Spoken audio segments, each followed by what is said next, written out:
मैं हूं मधुबाला आपके साथ। बता दें, चिराग पासवान के अच्छे खासे मित्र यानी कि हम जिक्र कर रहे हैं पप्पू यादव की।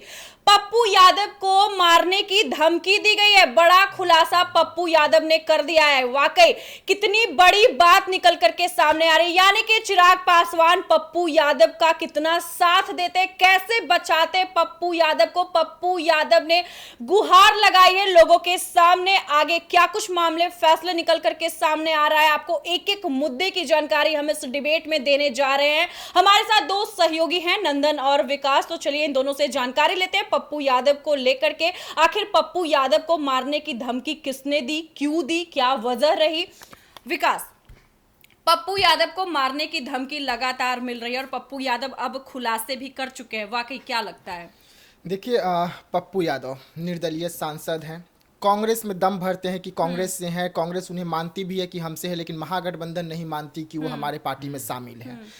ऐसे में पप्पू यादव की इन दिनों नज़दीकियां जो है वो एनडीए के बड़े बड़े केंद्रीय मंत्रियों से हो रहा है, मिलना जुलना हो रहा है। हालांकि पप्पू यादव कहते हैं कि ये मुलाकात पूर्णिया के विकास के मुद्दे को लेकर हो रहा है, लेकिन जो तस्वीर निकलते हैं, जो वीडियो निकलते हैं, उसमें जो हाव भाव नजर आता है वो बहुत कुछ बयां कर देती है कि ये सिर्फ एक मुलाकात नहीं है काम के वजह से। लेकिन पप्पू यादव एक निजी चैनल को इंटरव्यू दे रहे थे। उस इंटरव्यू में बड़े बड़े खुलासे करते हैं।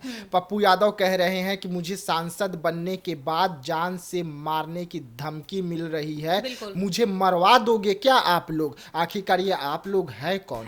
बिल्कुल, ये बड़ा सवाल उठता है। पप्पू यादव लगातार पूर्णिया के विकास के प्रति लगा रहे हैं कि मुझे बचाया जनता से गुहार लगा रहे हैं, नेताओं से गुहार लगा रहे हैं। पप्पू यादव इन दिनों अगर हम बात करें तो काफी एक्टिव है। पप्पू यादव क्लियर पहले ही कह चुके थे कि अगर पूर्णिया की जनता मुझे सांसद बनाती है और मैं जीत कर अगर पूर्णिया का सांसद बनता हूं तो पूर्णिया में सबसे पहले अगर मैं कोई काम करके दिखाऊंगा तो वो काम होगा कि यहाँ पे भ्रष्टाचार खत्म हो, करप्शन खत्म हो, माफिया खत्म हो। अब माफिया जो है वो पप्पू यादव को नहीं छोड़ने वाले, क्योंकि पप्पू यादव अब दबाव बना रहे हैं कि जैसे यूपी में कभी बुलडोजर बाबा जो है वो फेमस हुए थे, वैसे पप्पू यादव फेमस हो, अब माफियाओं को पूर्णिया से खदेड़े। लेकिन क्या माफियाओं को एक संसदीय क्षेत्र से खदेड़ के पप्पू यादव बच जाएंगे? ये बड़ा सवाल उठ रहा है। अब पप्पू यादव इस वक्त गुहार लगा रहे हैं, जान की गुहार लगा रहे हैं कि मुझे बचा लीजिए। पप्पू यादव ये दूसरा बार गुहार लगा रहे हैं। इससे पहले भी एक बार गुहार लगा चुके हैं कि मुझे जान से मारने की धमकी मिल रही है, और अब तो खुलकर बोल रहे हैं कि अब लोग मुझे चाह रहे हैं कि मार दे, क्या मैं मर जाऊं अब लोगों के लिए, पूर्णिया के लिए। बिल्कुल बिल्कुल विकास। नंदन, आपके पास आते हैं। जिस तरीके से पप्पू यादव ने साफ तौर पे सामने कर दिया है, बातों को अपना साझा कर चुका है कि उन्हें मारने की धमकी मिल रही है, आखिर ये धमकी कौन दे रहा है? देखिए, जैसा विकास जी ने कहा, हम उसी बात को दोहराएंगे कि महागठबंधन से पप्पू यादव का रिश्ता अच्छा नहीं रहा है। हाँ, महागठबंधन में ही कांग्रेस भी है, लेकिन कांग्रेस से पप्पू यादव का रिश्ता बहुत ज़्यादा सही है। महागठबंधन में भी राजद से अगर बात करें तो राजद से पप्पू यादव का जो है वो 36 का आंकड़ा इस समय चल रहा है। और पप्पू यादव की बात करें तो पूर्णिया की बात करें या फिर एक ऐसे सांसद जो सिर्फ गरीबों के लिए ही खड़े रहते हैं तो उसमें पप्पू यादव का नाम भी आएगा। निर्दलीय चुनाव लड़कर जीतते हैं, और सिर्फ वही नहीं, नॉर्थ साइड में एकमात्र ऐसी निर्दलीय विजेता रहे हैं, तो वो भी ध्यान में रखने वाली बात है। पप्पू यादव को लोग पसंद भी करते हैं। हाँ, कुछ कुछ बयान उनके ऐसे होते हैं जो कि झकझोर देने वाले होते हैं, जैसा कि अभी उन्होंने कहा था कि मैं मुसलमान भाइयों के पैर पकड़ता हूं कि मेरे पे विश्वास रखे, ठीक है, इस तरीके के। लेकिन देखिए, जान से मारने की जो धमकी है वो हमारे किसी हम लोगों ने तो नहीं कहा, पप्पू यादव ने खुद कहा है एक निजी चैनल में कि हमें जान से मारने की धमकी मिल जा रही है। हम उसका बताएंगे, आगे करेंगे। उन्होंने कहा कि हमें जान से मारने की धमकी मिल रही है, लेकिन ये भी लोग जान ले कि हम अपने शरीर को बेच देंगे, ठीक है, विकास के नाम पर। उन्होंने कहा कि विकास कराने के लिए अपने शरीर तक को हम बेचने को तत्पर हैं। और पप्पू यादव शुरुआत से गरीबों के लिए खड़े रहे हैं, इसमें कोई भी दो राय नहीं रही है।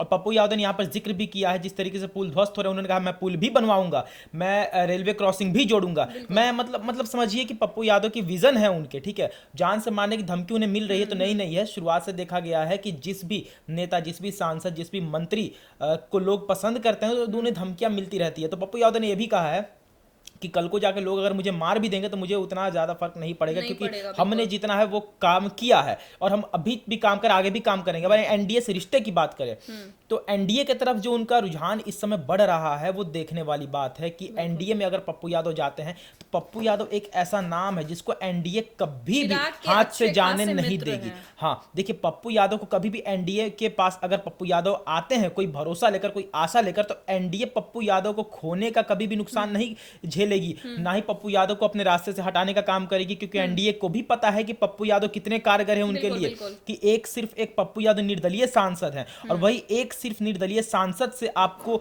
मुसलमान वोटर मिल जाएंगे, आपको यादव वोटर मिल जाएंगे, आपको अति पिछड़े वोटर मिल बिल्कुल, जाएंगे, बिल्कुल, बिल्कुल। आपके हाथ में 1-2 सीटें आ जाएंगी, तो जो कि विधानसभा इलेक्शन में बहुत जरूरी है। तो इस समय अगर एनडीए और पप्पू यादव में कुछ अगर बात हो रही होगी तो वो एकदम तय है कि पप्पू यादव को एनडीए लेगी ही लेगी अगर वो आते हैं तो। लेकिन यहाँ पर एक और सवाल उठता है कि पप्पू यादव का एनडीए का, तो पप्पू यादव एनडीए में जाने वाले हैं या जा सकते हैं, ये तो एक अफवाह है, ये कह सकती है आगे तय नहीं है कि क्या होगा क्या नहीं होगा। बिल्कुल, लेकिन बिल्कुल, कांग्रेस से जो उनका रिश्ता है वो तो पेपर पर है, वो तो लीगल है, वो तो ऑफिशियल है, तो क्या कांग्रेस के साथ रहकर वो एनडीए में जाएंगे? पॉसिबल तो है नहीं। Possible तो ये भी नहीं है। देखना बड़ा दिलचस्प होगा कि वो कांग्रेस में रहेंगे तब तो एनडीए में जाएंगे नहीं, और कांग्रेस से उनका रिश्ता बड़ा गहरा है, बिल्कुल। महागठबंधन से उनका रिश्ता नहीं है, एनडीए में जा सकते हैं और कांग्रेस से उनका रिश्ता है। तो देखना बड़ा दिलचस्प होगा कि पप्पू यादव आगे चलकर स्टेप क्या लेंगे। बिल्कुल बिल्कुल। विकास, आपके पास आते हैं, जिस तरीके से पप्पू यादव को लगातार धमकी मिल रही है, कई खुलासे भी पप्पू यादव ने एक इंटरव्यू के माध्यम से दिया है, क्या लगता है आपको? देखिए, इंटरव्यू के माध्यम से खुलासे तो पप्पू यादव कर रहे हैं, कह रहे हैं कि मुझे जान से मारने की धमकी बिल्कुल, दी जा बिल्कुल। रही है। लेकिन सवाल उठता है कि जहां पर डबल इंजन की सरकार चल रही हो वहां के सांसद को आखिरकार धमकी कौन दे रहा है? एग्जैक्टली। आखिरकार जब सांसद सुरक्षित नहीं रहेंगे तो एक आम जनता कैसे सुरक्षित रहेगा? रहेगी? ये बिल्कुल, तमाम बिल्कुल। सवाल खड़े हो जाएंगे। अब पप्पू यादव का इस वक्त जिस तरीके से नजदीकियां जो है वो एनडीए के नेताओं से ही बढ़ रही है, तो ये भी सवाल पैदा कर रहा है कि क्या ये सब कुछ एक भूमिका बनाया जा बिल्कुल, रहा है बिल्कुल, और उस भूमिका के तहत पप्पू यादव जो है यादवों का बड़ा नेता बनकर एनडीए में बिल्कुल, शामिल बिल्कुल होंगे? विकास, ये सारे सवाल खड़े हो रहे हैं। लेकिन पप्पू यादव को धमकी वही लोग दे रहे हैं जो पूर्णिया में गलत विधि करते हैं। बिल्कुल। पप्पू यादव को धमकी वो लोग दे रहे हैं जो पूर्णिया में दबंग है, पूर्णिया में राज करते थे, पूर्णिया में गलत काम करते थे, बिल्कुल। पूर्णिया के कहें तो माफिया थे। अब वो लोग जो हैं वो लोगों को पप्पू यादव खटक रहे हैं। वो लोग अब ये मान रहे हैं कि पप्पू यादव जिस तरीके से इस वक्त एक्टिव है और सीधा सीधा हॉस्पिटल हो या और भी कोई हो वहां पप्पू यादव पहुंच रहे हैं, के लिए बिल्कुल एक्टिव वहां पप्पू यादव पहुंच रहे हैं। हालांकि पप्पू यादव ने एक बयान दिया कि हम चाहेंगे कि पूर्णिया कोसी सीमांचल जो है उसका क्षेत्र का दायरा बढ़ाकर हम वैशाली तक चले जाए, यानी कि वैशाली का नाम लेना ये जिक्र कर रहा है कि वैशाली का नाम लेके सीधा आप चिराग पासवान पर टारगेट कर रहे हैं, आप चिराग पासवान से जुड़ना चाहते हैं, क्योंकि वैशाली जो है वो चिराग पासवान का है, चिराग पासवान का क्षेत्र है, चिराग पासवान की वहां पर सांसद है वीणा देवी। तो आप वैशाली बोलकर सीधा सीधा चिराग पासवान का नाम तो नहीं लिए, लेकिन चिराग पासवान जुड़ने का मनसा जो आपका है वो साफ कर रहे हैं। लेकिन उसी के साथ आप कह रहे हैं कि जान से मारने की धमकी मिल रही है, तो आप लोगों से कह रहे हैं कि देखिए मैं पूर्णिया के लिए काम कर रहा हूं, मैं रेलवे मंत्रालय में भी गया था, रेलवे मंत्री से भी मिला हूं और तमाम जो रेलें हैं जो पूर्णिया में इस वक्त होल्ड नहीं होती है, नहीं रुकती है, उसे रोकने का बात किया हूं। जो अच्छे रेल है जो दिल्ली जाती है, मुंबई जाती है, उसको टच करते हुए पूर्णिया को, तो वहां पे रोकने का बात कर रहे हैं। ठीक है, वो सब ठीक है। आप चिराग पासवान के संसदीय क्षेत्र में घुसना चाहते हैं, तो कैसे घुसना चाहते हैं? क्या पार्टी छोड़कर घुसना चाहते हैं? चिराग पासवान एनडीए में आकर घुसना चाहते हैं? ये आपको क्लियर करना होगा। लेकिन पप्पू यादव जनता से गुहार किए हैं कि मैं जनता के हित के लिए इस वक्त काम कर रहा हूं, पूर्णिया को आगे बढ़ाने के लिए काम कर रहा हूं। वैसे में मेरे साथ कुछ होता है तो जनता इसी तरीके से खड़े रहे और मुझे बचाते रहे उन माफियाओं से। जनता के लिए काफी एक्टिव है विकास जी ने एक बात सही कही कि पप्पू यादव ने जो कहा है कि हमें जान से मारने की धमकियां मिल रही है, हो सकता है कि वो पूरे तरीके से तो नहीं, लेकिन इनडायरेक्टली महागठबंधन पर भी निशाना साध रहे हैं। महागठबंधन कहने का अर्थ है राजद पर, ठीक है, क्योंकि पप्पू यादव को देखिए अभी राजद जो पार्टी है वो एमवाई समीकरण की सबसे बड़ी पार्टी है, ठीक है, और राजद एक पार्टी है, लेकिन अगर पप्पू यादव की बात करें तो पप्पू यादव एक चेहरा है जो एमवाई समीकरण को लेकर चलता है असल मायने में।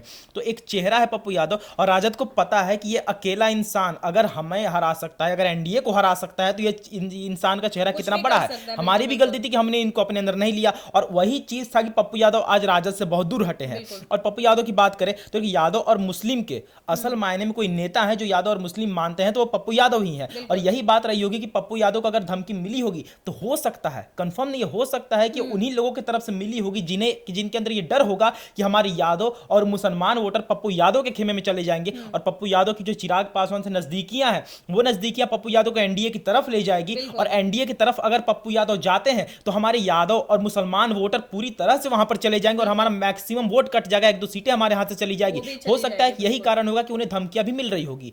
ये बात हम कहना चाहते हैं। तो विकास, मेरा ये सवाल था आपसे कि जिस तरीके से पप्पू यादव को देखिए कि लोकसभा चुनाव में भी यहाँ तक कि राजद वाले यानी कि तेजस्वी यादव लगातार वहां जाकर के गुहार भी लगाए थे कि आप एनडीए को वोट दे दीजिए, आप अगर बीमा भारती को नहीं पसंद करते लेकिन पप्पू यादव को नहीं दीजिए। लेकिन जिस तरीके से भी पप्पू यादव को मारने की लगातार धमकी दी जा रही है, तो कहीं ना कहीं ये मामला लग रहा है कि राजद की तरफ से भी हो सकता है। मैं आपको बता दूं कि किसी की तरफ से भी हो सकता है। मैं एक और पप्पू यादव का इंटरव्यू देख रहा था, बड़े चैनल को इंटरव्यू दे रहे थे, उसमें उन्होंने कहा था 2 तस्वीर दिखाए गए थे, लालू के दोनों बेटे की तस्वीर दिखाई गई थी, और पूछा गया था कि इसमें से किसे मानते हैं बिहार का नेता। तो पप्पू यादव बयान देते हैं कि इसमें से एक जो है वो चालू है और दूसरा जो है वो शांत है, एक जो है तेज है, दूसरा जो है वो समझ नहीं पाता है। एक चालू है यानी कि तेजस्वी यादव, तेज है तेजस्वी यादव, दूसरा शांत स्वभाव का है जो कहता है मुंह पर कहता है, छल और कपट उसमें नहीं है। यानी कि पप्पू यादव यहाँ पे तेजस्वी यादव को साफ साफ कह दिए कि तुम चालू हो, तुम तेज हो, तुम में छल है, तुम में कपट है। तो वैसे पप्पू यादव महागठबंधन में कैसे रह सकते? एग्जैक्टली, बिल्कुल। आप बिहार से राजनीति कर रहे हैं, बिहार में महागठबंधन का सबसे बड़ा चेहरा तेजस्वी यादव है। जिस तेजस्वी यादव को आप सीधा सीधा कटघरे में खड़े कर दिए, उस तेजस्वी यादव से आप सोचेंगे कि वो आपको महागठबंधन में लेके चले, तो भाई ऐसा हो नहीं सकता है। तो पप्पू यादव के पास आखिरी रास्ता यही बचता है कि या तो वो निर्दलीय ही रह जाए या तो एनडीए में शामिल हो। और अभी ये मांगे क्यों उठ रही है? एनडीए भी अब चाहेगी कि पप्पू यादव हमारे पास आ जाए। देखिए, एक लोकसभा में 6 से 7 विधानसभा सीट होती है। बिल्कुल। हालांकि वहां पर एक सीट पर इस वक्त चुनाव चल रही है, और अगर पप्पू यादव वहां से सांसद है तो पप्पू यादव वहां के 6 जो लोकसभा सीट है उस पर प्रभाव रखते हैं। वहां के जनता ने उन्हें वोट किया है, तब वो सांसद बने हैं, ये मानने वाली बात होगी। और अगर पप्पू यादव वहां पर आ जाते हैं एनडीए में, तो सीधा सीधा एक सीट को छोड़ दे जहां पर चुनाव हो रही है, फिर भी 5 विधानसभा सीट जो है वो बचती है, और पप्पू यादव के एक इशारे पर वो 5 लोकसभा की सीटें जो है, पूर्णिया की मैं सिर्फ बात कर रहा हूं, वो एनडीए के खाते में आ सकते हैं। और आसपास जो कोसी, सीवांचल, कटिहार ये सब जो क्षेत्र है, वहां पे भी इसका एनडीए को काफी ज्यादा फायदा मिल सकता है। बिल्कुल। नंदन, आपके पास आते हैं, आखिरी सवाल रहेगा। जिस तरीके से देखिए कि पप्पू यादव जैसे ही चुनाव जीतते हैं, लोकसभा चुनाव वाला, और उन्होंने सीधा कटाक्ष लालू प्रसाद यादव के बेटे यानी कि तेजस्वी यादव पर किया है कि तेजस्वी यादव के वजह से आज राहुल गांधी प्रधानमंत्री नहीं बने हैं। और देखिए, ये जो अनबन जो दोनों की जो चल रही थी, महागठबंधन और पप्पू यादव की, अब साफ तौर पर पप्पू यादव काफी कुछ बयानबाजी करते हुए नजर आ रहे हैं। यानी कि वो इंटरव्यू में साफ कह रहे हैं, गुहार लगा रहे हैं कि मेरे पीछे जान मारने की धमकी मिल रही है, मेरे पीछे काफी लोग। देखिए मधुबाला जी, तेजस्वी यादव की बात करें तो तेजस्वी यादव ने राजद ने सबसे बड़ी गलती की थी कि पप्पू यादव को उन्होंने ठुकराया था। ठीक है, पप्पू यादव अगर उनके पास रहते तो उनके मुसलमान और यादव जो कि उनके कोर वोटर्स हैं वो उन्हें मिल सकते थे। और सबसे दूसरी गलती तेजस्वी यादव ने ये की कि उनके जमीन पर जाकर ये तक कह दिया कि आप भले हमें वोट नहीं करिएगा लेकिन आप एनडीए को वोट कर दीजिए। लेकिन पप्पू यादव को ना करे। तो ये बात पप्पू यादव ने भी कही थी कि तेजस्वी यादव अगर बेवकूफ़ी नहीं करते तो आज राहुल गांधी प्रधानमंत्री रहते।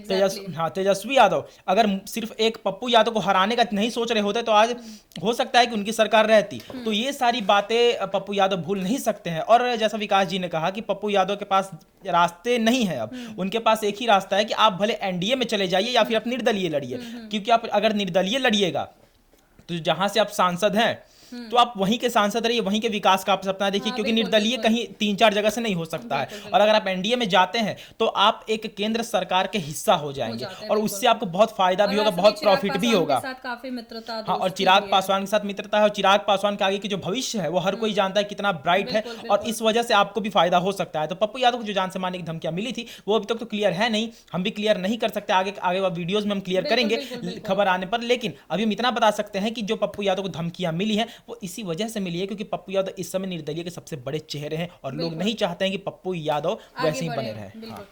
तो जैसा कि आपने सुना, इस वक्त की बड़ी खबर ये है कि पूर्णिया के निर्दलीय सांसद, यानी कि हम बात कर रहे हैं पप्पू यादव की, उन पे खतरा मंडराता हुआ नजर आ रहा है। यानी कि पप्पू यादव लोगों से गुहार लगाया, एक इंटरव्यू में पप्पू यादव ने जनता से गुहार लगाया है, बड़े बड़े नेता से गुहार लगाया कि मेरे जान को खतरे है। लेकिन अब अभी तक ये स्पष्ट नहीं हुआ है कि आखिर किसने धमकी दी है, किसने मारने की धमकी दी है। लेकिन बताते चले आपको, जिस तरीके से चिराग पासवान के साथ काफी दोस्ती बढ़ रही है, पप्पू यादव की अच्छी मित्रता है दोनों की, लेकिन अब पप्पू यादव के लिए ये बड़ी खबर है क्योंकि पप्पू यादव अगर निर्दलीय चुनाव लड़ते हैं तो उन पर खतरा मंडराते ही रहेगा। लेकिन अब देखना ये दिलचस्प होगा वाकई पप्पू यादव एनडीए में शामिल होते हैं या निर्दलीय चुनाव लड़ते हैं, देखना दिलचस्प होगा। तब तक के लिए धन्यवाद।